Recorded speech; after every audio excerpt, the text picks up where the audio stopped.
if you want to keep people who are talented in your place, Yes. I would encourage them to go to entrepreneurship. Allow them to own a product. Innovation only comes when you allow your people to work as business people in your business. In your business, and that's where yes. it comes from. Not siphon from you. Otherwise, they leave and set up their own business. They do.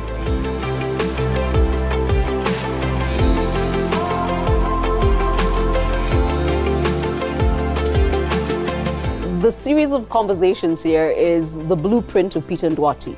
You think Peter Nduati, you think Resolution Health, Resolution Insurance. And there's a reason I say both, but I will tell him about that later.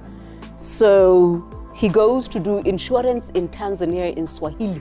Comes back because his work permit is cancelled, realizes he has no job. So what are you doing? So I stayed in a hotel for a while. I'd go to the office. I'm being paid, but I had no job. And I knew within time this issue will come up. So you didn't even have a house? No. Remember, I was renting, obviously. But now I've gone to Tanzania. I've been thrown out. I'm coming back to Kenya, but I'm not settled. In fact, I left my furniture and stuff and everything. Oh my goodness. In the restaurant because I was given 24 hours to leave. Sorry for Kenya, Tanzania. So anyhow, then I decided, look, before I'm exited, yes, let me develop a product. Okay. Meanwhile, there were companies that were offering me jobs. There was a company called Medex that offered me a CEO job when I was still there, but I didn't want to go there. So I designed a product, which as well, my employer didn't have. Then I went to the board and I told the board, I want to distribute this product, manage it under my own brand, a company called First Benefits Limited. Hello. The profit we make, we share.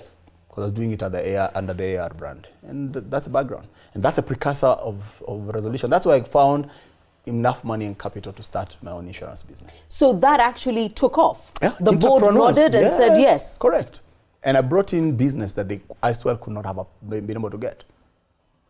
And that is where now I cut my teeth on how to run You know what I'm liking about what you're saying? You're calling it entrepreneurship. Entrepreneurship. You can encourage people who work for you to come up with ideas and you share return, yes. Entrepreneurship. And the good thing about that model is the structures were there. Yes. So I used to walk around with a card, general manager, third-party administration, AAR. Come on. That was my title. But the engine behind it is my own business. Yes. I'm paying rent to them. Yes. My employees, I'm paying them. We share the profit on the product because I was using their brand. No, so it was the precursor of franchising. No, but here's the other thing. Today, if one of your employees came with that idea... I'll do it in a minute. In fact, I have products that are owned by other people that we distribute. Okay. Because that, for me, is brilliant. Most employers, instead of if you want to keep people who are talented in your place, yes, I would encourage them to go to entrepreneurship. Allow them to own a product.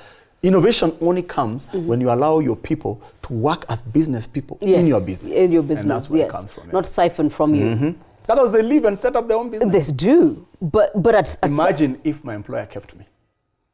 Yeah. What work we could have done together. But that as it may be, entrepreneurship as it may be, and it did well, yes, you still stepped out on your own. Yes. Conflicts will always come. Okay. At one time, my business was making more money than my employers. All right. Profitability. You need to renegotiate your contract, blah, blah, blah, blah. And there comes my exit. So I actually sold that business. Okay. And I sold it to one of the local insurance businesses. And they gave me a job for six months as a CEO. Couldn't last. Metropolitan Health Group, if you remember, it's no longer exists. Yes. So I worked with them for 6 months. We could not agree. Why? Because South African businesses struggle in this market. They do. Culture. Also, maybe I was too hard-headed. And I've just come from entrepreneurship. Now I'm going to be employed again. So 6 months, it didn't work. And I'm pleased to say they fired me. Okay, so you've been fired. I have nothing. The only thing I had was an idea and experience. 12 years in the industry, so I understood the insurance.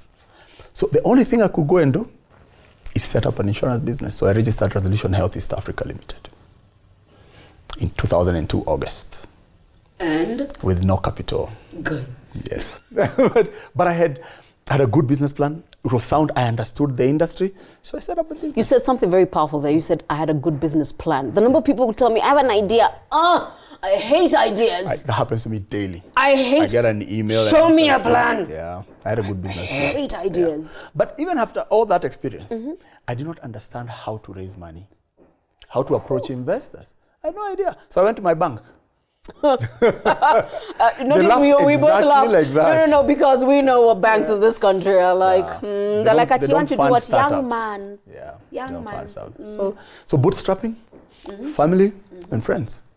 And I raised the capital. If I tell you how much it was required then, today to set up an insurance business, you need about 750 million shillings. Then you needed 40 million. And you didn't all of it in one go to start a medical insurance company. So when I went to the regulator told me there's a category of licenses called medical insurance providers. I was the first one.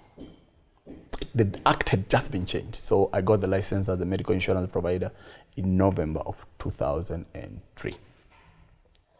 And Resolution Health was born. It was born. But you're going out on a limb. I think you are either going to get married, newly married, and what? I was going through a divorce then. Wow. Yeah. Not a good time to be doing too many moves. And 2 children at that time. No money.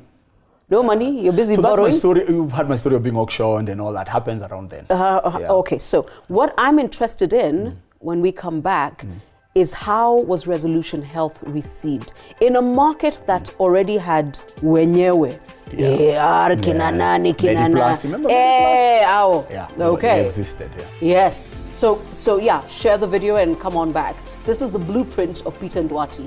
Yes, we will talk health the way I like to talk it, but I think more importantly is the lessons you learn. And from this video, a plan. Don't give me an idea.